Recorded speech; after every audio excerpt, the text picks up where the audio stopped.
Hello everyone, my name is Mia and today I'm going to tell a children's story. It's called The Selfish Crocodile, which is written by Fraustin Charles.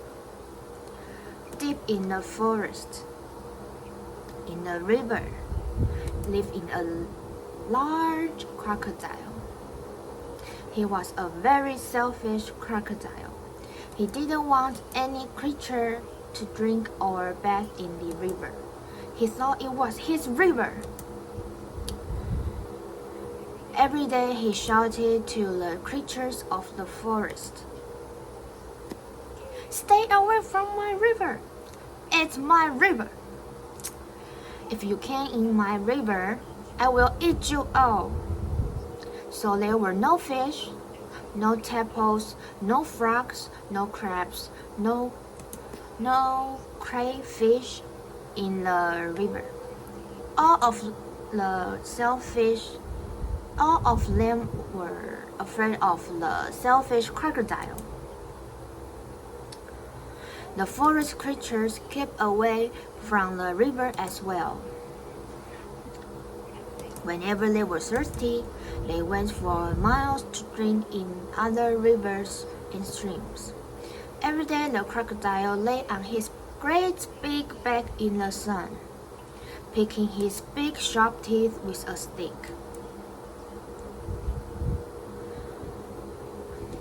But early one morning, the forest was awakened by a loud growling sound, like "ow!"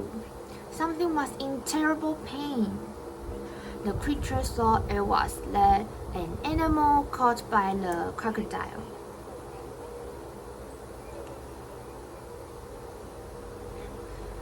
But as the sun came out brightly, they saw that it was the crocodile who was in pain. He was lying on his big back, holding his swollen jaw, and he was crying real tears. "What's the matter with him?" asked a deer. "I don't know," said a squirrel. "Maybe he's going to die," chirped by a bird. "If that happens, it will be safe to go in the river," growled a wild pig. The animal thought about this. They hung for branches, they hung for vines. They buzzed in the air and they shook their heads as they watched the big great crocodile in pain. No animal tried to help. Suddenly, a little mouse appeared, sniffing in the air.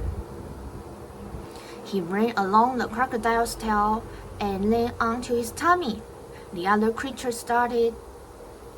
"Look at that mouse!" shouted a monkey. "He's going to eat us for sure," said iguana.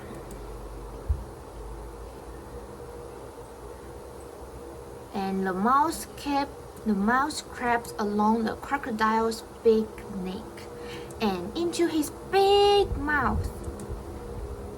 There was a whoosh in his mouth. The mouse got hold of something and pulled and pulled and pulled.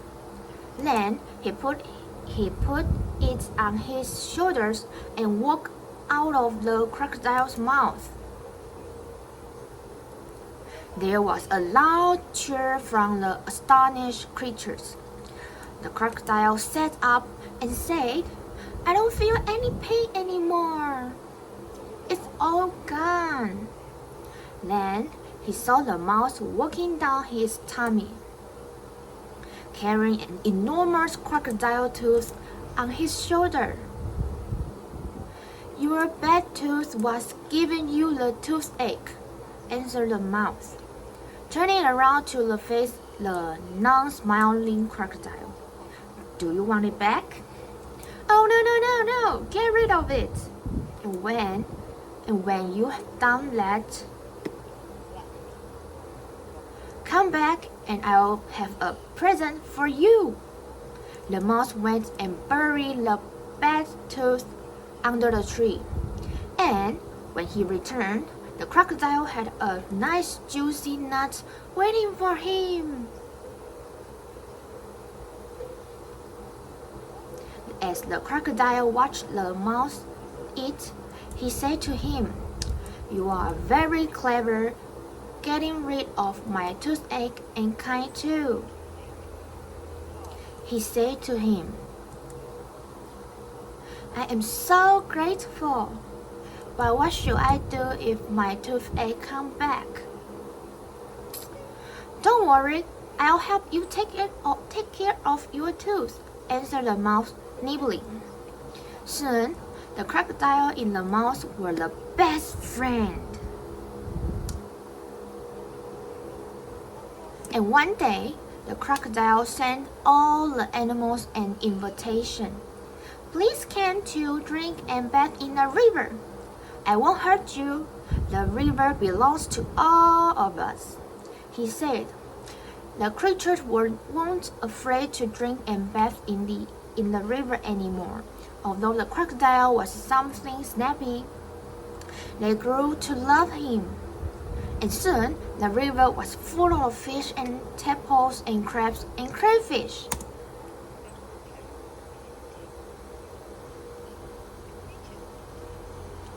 That's the end of the story.